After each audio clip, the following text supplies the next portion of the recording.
Ayan, hello po sa ating lahat. So, si Kalinga Prab ay hindi nga po makapaniwala na nagawa po iyon. At wala nga daw po iyon sa usapan. Ayan, hello po Team EDSI. Sana ay nasa mabuti po kayong kalagayan. Naway patuloy po natin suportahan, syempre. Si Kalinga Prab, Val at ang buong team, please wag po natin skip ang kanilang ads para sa ganun nga po ay marami pa po silang matulungan na kababayan po natin at most of all sa mga kabataan na nangangarap makapagtapos ng pag-aaral at never po silang huminto at tumutulong po sila sa kanilang magulang para sa ganun ay makasurvive po sila sa pang-araw-araw po nilang pangangailangan at naging ehemplo nga po dito ang EDSI, Jomcar, Cedros, Dara at ng iba pa. 'Di ba? Kita naman po natin sa kabila ng kahirapan, never pong sumagi sa kanilang kaisipan na sila ay huminto. Bagkos ay mas lalo po silang na-motivate. At ayan, napakaswerte po sila dahil nga po na-scout, na-vlog at ngayon napakaganda po ng kanilang buhay, 'di ba?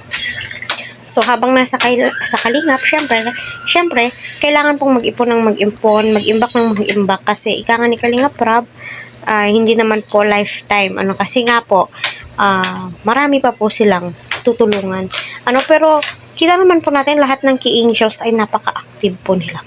So yun na nga po naganap sa birthday ni Pau Pau ay tila wala daw po sa usapan kung ano yung gagawin po nila kapag paper dance na.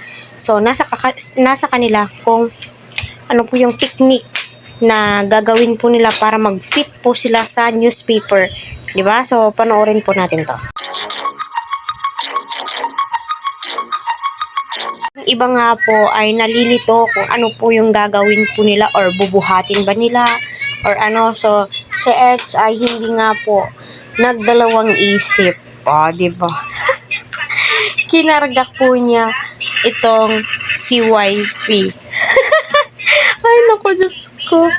Binuhat po talaga niya So, may winner na, di ba? Napakaganda po ni Beyonce that time. Napaka-stunning po niya. Tila siya yung lumalabas na star of the night. Maliban sa birthday nga po ni Pau Pau, kita naman po natin, napaka-elegant. Napakaganda po niya sa kanya kasuotan. Bagay na bagay po sa kanya. Apaka-pretty niya. Diba? Yung simpleng-simple yung atake po niya, pero rar, yung gano'n, yung tiger look, ika nga po nila, diba?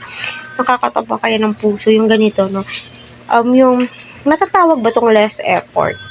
Siguro less effort, kasi maganda na po si Beyonce, marunong po siyang magdala ng mga gamit po niya, mga damit niya, marunong po siya mag-style, diba? So, complete package, ika nga po nila, diba? Swak na swak sa banga.